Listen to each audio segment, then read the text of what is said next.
Welcome back, everyone. For today's video, we are going to be taking a look at the 8th round of the FIDE Canada's chess tournament being held here in Toronto, Canada. Now, yesterday was a rest day after the first portion of the event, where 7 rounds ended. In the first half, I scored 3.5 points out of 7, or effectively 7 draws. So result was definitely acceptable, but I'm trying to make some headway and try to get closer to the leaders of the tournament. Now, in the 8th round, I have my second white in a row against Fabiano Caruana, my countryman from the United States of America. Now, my last 3 games against Fabiano with the white pieces, I have actually defeated him. I beat him in Norway chess, I beat him in the Isle of Man, and I beat him in somewhere else as well. I can't remember exactly where it was, but I won 3 games in a row. So I've won 3 in a row with the white pieces, and today I really want to try to put pressure on Fabiano and get back into the hunt. So the game starts with the move e4. Fabiano plays e5. Now, one point I will make out for you guys, I did click the review button, so you'll see these little notations on the board during the game versus none of them. It's a little thing that I tried to make it a little bit different. If you guys like it, let me know in the comments. If you don't, also let me know as well. So the game starts with e4, e5, knight to f3, knight to c6, and now I played bishop b5 once again. This is the 3rd time in the Canada's tournament that I've now played the classic Ruy Lopez opening, also known as the Spanish, an opening that has been around since I believe the 1560s. So very, very prominent opening, lots of years of history, and I might as well try to play like a romantic player. So we get a6. I go bishop a4, Fabiano plays knight f6, and now I play d3. Now, those of you guys who have been watching my recaps throughout the tournament, you'll probably notice that it's the same opening that I played against Praggnanandh earlier in the tournament, so it should come as no surprise to Fabiano. But Fabiano spent a bit of time here after bishop c5 and castles before playing this move d6. Now, we will not know what Fabiano was thinking about either at this moment in the game or perhaps later in the game until he does his podcast for the C-Squared podcast on YouTube. Definitely make sure to check that out, by the way. A lot of insight from Fabiano on various chess topics. But Fabiano spent 6 minutes before playing this move d6. Now, my perception at the board was that Fabiano actually, I think, had prepared something different, and then he got talked off the ledge of playing really, really risky to be more soft. Now, the reason I say this is because I had already played this against Pragg earlier in the event, so this should come as absolutely no surprise to Fabiano. But then he uses 6 minutes before playing d6. Now, of course, Fabiano could simply be playing 4D chess or playing poker, whatever it might be, to try and bluff me or confuse me before playing d6, but it simply makes no sense because of the fact that I had already played this opening once before. So after he uses 6 minutes, now I go c3. Fabiano uses another 3 minutes before castling. I play rook to e1 here, and now we get the move knight to e7.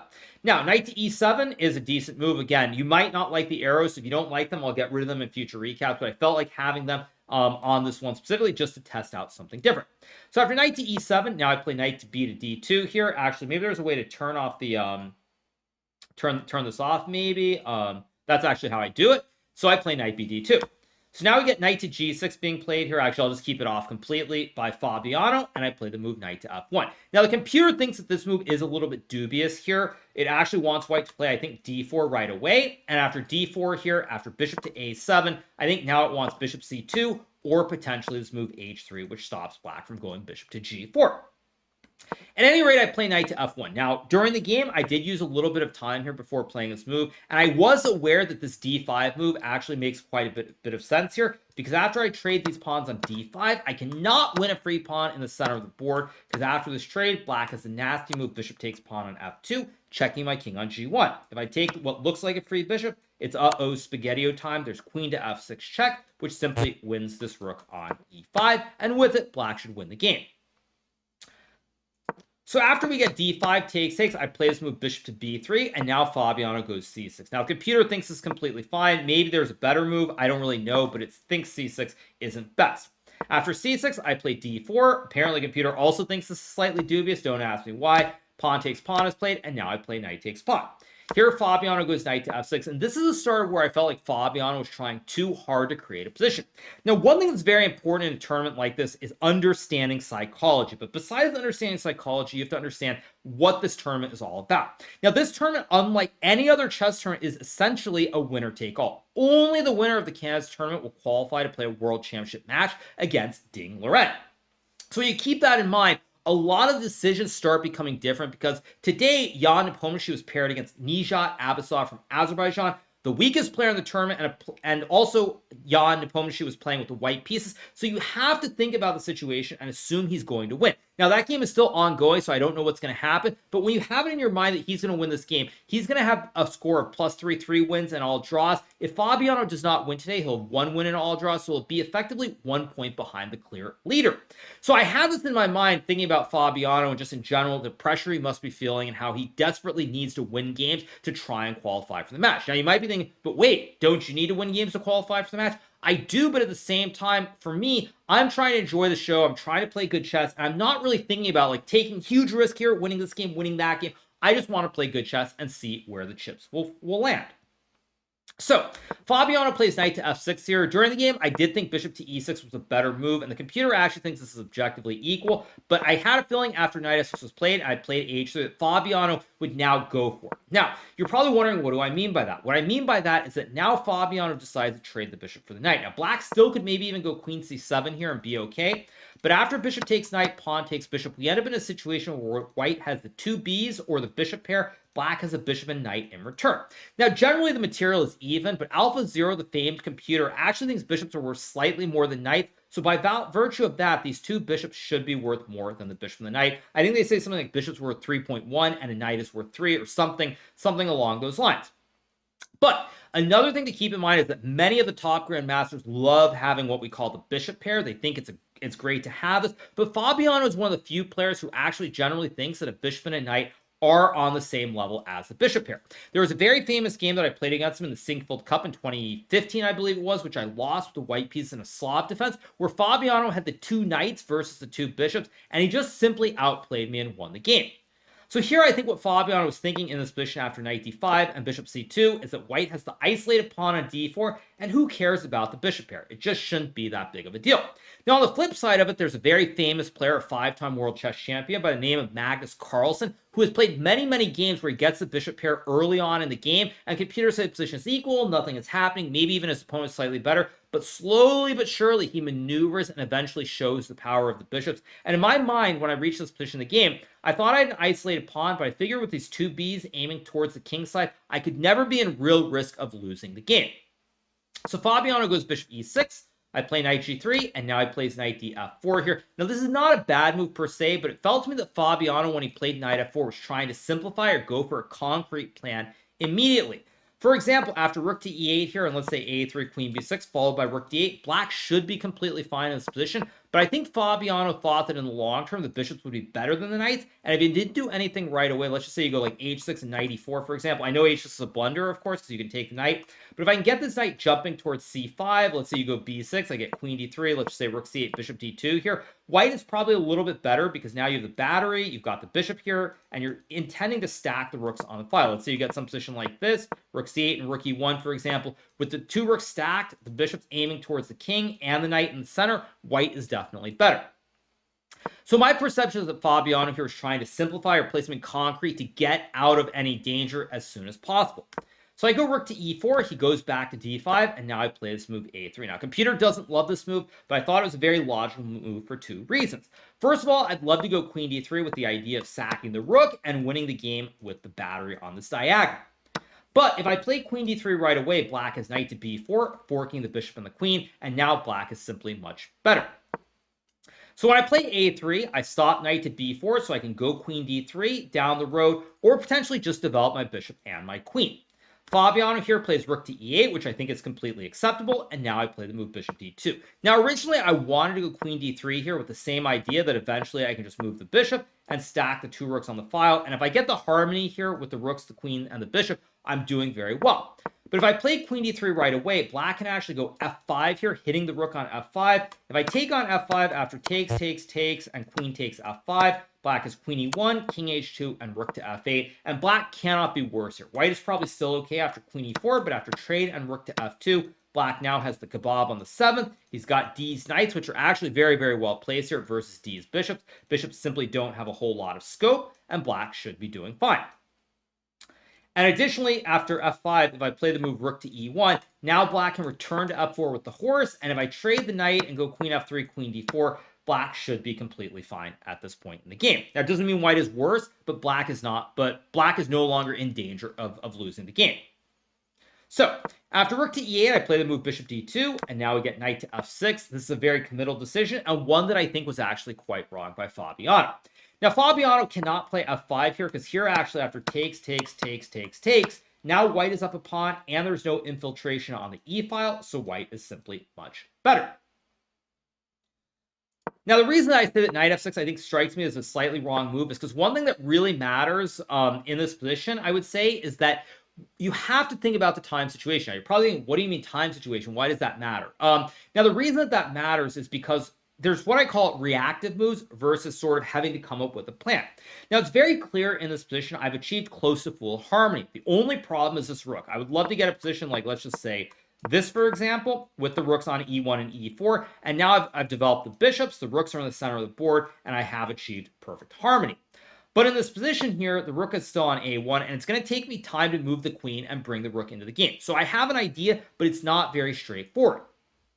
Now, when Fabi plays knight to f6 is not a terrible move by any stretch, because I have to give up the bishop pair here. If I move my rook away, black can simply gobble on d4, and black is much better. So I go bishop g5, h6 takes, but now after queen d2, we're in a situation where all of my moves here are very simple. I want to bring my rook to e1 and then play bishop b3 or knight h5, maybe even try to go h4 and h5 to attack on this long diagonal with the light square b. So my moves now become very easy, and Fabiano's moves are not easy at all, because Fabi has to come up with a plan, whereas I just want to put the rook in the center and then figure it out in a couple of moves. Now here Fabi played the move queen g5 pretty quickly. I mean, this is slightly dubious, but not a huge deal generally speaking. But the problem is that after I play this move rook to e3, now Fabiano went really deep in the tank. Now, at this point in the game, we're on move number 25. Both of us have about 35 minutes left on the clock, and so time pressure shouldn't be a big deal. But if there's any moment here where a player has to think for 15 or 20 minutes because they've been surprised and missed something in the calculation, you are going to be in time pressure no matter what. And this is a perfect example of where Fabiano started thinking for a long time. Now, what I think happened is that rook e3 came as a massive surprise to Fabiano. He had a certain tell at the board. He looked kind of confused by this move. He leaned in. His eyes were a little bit big. And I could tell that he was a little bit confused.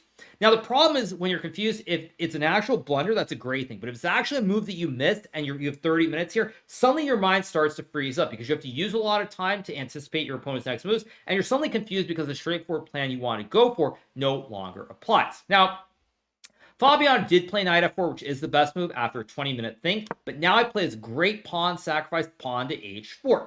Now, this is a move that is actually very, very inspired here, because if black takes a free pawn after rook e4 and g5 to guard the knight, I go rook a to e1 here, and with the stack, white is actually much better here. If black plays a move like rook e d8, I can go queen to e3, and this queen simply cannot get out of jail. The knight covers a critical square on h5, and I intend to go rook e5 and maybe even queen e4. With the legendary triple stack and this out of place queen on h4, white is simply much better. Now, another very ironic or funny part about this, and one of the things that makes chess such a rich and exciting game, is that there's a famous saying from the former world chess champion who actually celebrated his birthday today. That player, of course, would be none other than one of the greatest players of all time, Garry Khimovich Kasparov, who said many years ago that a knight on f4 or f5, so for example, say I could get this knight here on f5. If you get a knight on f5 here, it's worth at least a pawn. Now, in this position, black has everything you could ask for. He's got a knight on f4. It's protected, and he's up a pawn. But because of the placement of the queen on h4 and say just white pieces as well, this is actually a situation where the maxim does not apply. And in fact, black is in a lot of trouble, even though you get this great knight on the square. But because of the placement of the other pieces, the arrangement, it's actually quite bad. So after h4 is played, Fabiano plays queen d5. Now, what you'll notice here is Fabiano spent 20 minutes before playing knight f4, and this means that we're now move 26, but Fabiano is low on time with 13 minutes versus the 32 minutes I have, and now it becomes a real struggle. So here I play the move rook to e4, and Fabiano goes knight g6. Now, during the game, I did see this knight sack on g2. If I take with the king, there is f5, which pins the rook on e4, and black will win the game. But after queen c3 is played, apparently white is much better here after bishop h3 and king to h2, because the bishop and the knight here are simply getting stuck. They're under attack. I mean, computer still says the show goes on after knight f4, but again, it's a very hard move to play with 13 minutes on the clock here, because if you play knight takes g2 and you're wrong, and you don't have bishop h3, you lose the knight and you simply lose the game. Whereas when you go knight g6 here, you're not losing the game. You're a little bit worse, but it's not that bad yet. So it's very hard to spend like 7-8 minutes, because if you're wrong, you're going to lose the game. And if you spend that time and then you play knight g6 anyway, you're going to have 4 minutes for like 14 moves, and you're still going to lose the game on time anyway. So Fabi goes knight g6 pretty quickly, and now I play the move rook a e1, very logical, connecting the two towers in the middle of the board. And now Fabi plays knight f8. Now at this point, Fabi's trying to move quickly because again, with no increment, if you get really low on time, you're simply going to lose the game, as we saw yesterday or 2 days ago in the game between Alireza Firouzja and D. Gukesh, where Gukesh, with seconds on the clock, simply could not find the right moves and suffered a very tough defeat. So we get knight f8, and now I go rook to e5, queen d8, and now I play this move h5 here. This is a move that simply I avoid hanging the pawn on h4, first of all, but it also creates some weakness here on this light square diagonal, and the knight also can't go to g6 anymore, so white has some pressure on the king side. Here, Fabi plays bishop d7 after about a 2.5-minute think. At this point, this is a blunder, but very hard to fault Fabi because he's trying very hard to avoid this time pressure where he only has seconds on the clock to make like 10 moves. So he plays this move, bishop d7, pretty quickly. This is a situation where there's a famous saying, it's, I think, darned if you do, darned if you don't. And it's just very tough. If Fabi spends 6-7 minutes and plays a bad move, he's going to lose on the clock. If he spends 2 minutes and plays a bad move, he'll probably lose on the board. But if he finds a good move and uses 2 minutes, the chances of him not losing the game are very, very high. So it's a very tough situation, and Fabi goes for a move that he tries to simplify the position. Now, the reason Fabi goes bishop d7 is here the two towers are very active, and if black can trade off some rooks here, there won't be serious threats towards the king side. Unfortunately, it's still very dangerous because now I trade the rooks, and now I go knight to f5. And in honor of Garry Kasparov, I have actually achieved knight on f5 with this pawn on h5, stopping black from kicking it away. And in this case, the knight on f5 is actually very, very powerful, and it is worth at least one pawn. Fabi goes queen to f6, and now I play this move queen to b4 here. Queen f6 is a very important move, by the way, because if black plays, let's say, knight to e6, I can sack the knight, and after takes, let's say black goes... I'm looking for another move like knight f8, for example. Now I can go rook e3, lifting the rook over and checkmating the black king. And if black plays queen g5 here, I can sack the rook temporarily with rook takes knight. I guard the queen. If you take, spaghetti-o, you lose the queen in the game. And if you trade the queens here, this is actually cleanly winning for white after rook f6, takes, and h6. Let's just say rook d2, for example. I can go bishop e4. Let's just say takes, h7, king h8, and now I have rook to d6, followed by rook to d8, which will win the game. And it's actually not too different from the finish between Magnus Carlsen and Fabiano in the Fischer Random event, where Magnus was pushing pushing his h-pawn up the board, with the bishop protecting the pawn on h7 to win. So there's also some deja vu from that standpoint as well, where basically I get this past the h-pawn and I win the game. So Fabi goes queen to f6 here. Important move to basically prevent the knight sack, but now I play queen b4, pressuring the pawn on b7. Now here Fabi loses the game on the spot by playing this move b5 after a 2.5-minute think. He still could have kept the game going with this move bishop to d7. It's very unpleasant after queen b7. Let's say rook to d8, knight e7, king h8, and queen c7, followed by queen e5. But the game goes on and you don't lose on the spot. Now, mind you, with so little time on the clock and the fact that it's approaching an endgame, I still think I would have won from this position, but the game doesn't end instantly. But when Fabiano plays move b5 here to avoid hanging the pawn on b7, it does end instantly because I have knight e7 check, king h8, and now the crushing move, knight to d5, creating the classic fossil here as I attack both the knight and the queen at the same time. If you take the knight, this is checkmate because now the king can't move up to the h7 square. And if you move the knight, you do a Botez Gambit, you lose the queen, and then you're going to lose the game in a few moves as well. And the only other try is to play c5, but after queen c5, let's just say knight d7, attacking the queen, I can take, trade everything off on e8, and at the end of the day, I have an extra bishop, an extra pawn, and in an endgame, that's simply way too much of a material deficit for black to recover from.